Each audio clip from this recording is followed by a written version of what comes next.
31-ші есеп. АБ мен СД қиылысатын екі түзу. X азайту Y нешеге тең дейді. Біз мынау қиылысқан нүктені О деп белгілейік. Және қарайық. СОД бұрыш. Ол жазыңқы бұрыш. Демек ол 180 градусқа тең.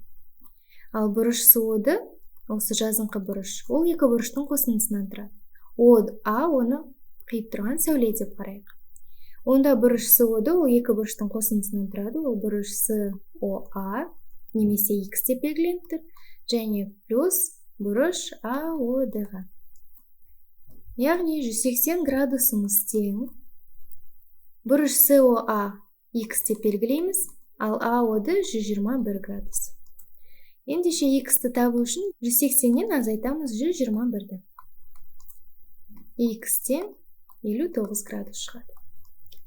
Демек X-іміз 59 градус. Енді дәл солай қарасақ, АОБ бізде ол жазыңқы бұрыш, яғни мынау бұрышымыз біздің. Бұл 180 градус. Ол X пен Y-тің қосындысынан тұрады. Демек, X-іміз 59 градус болса, онда Y-іміз 180 азайтылған 59 болады. 180-нен 59-ды азайтсақ, 121 градус шығады.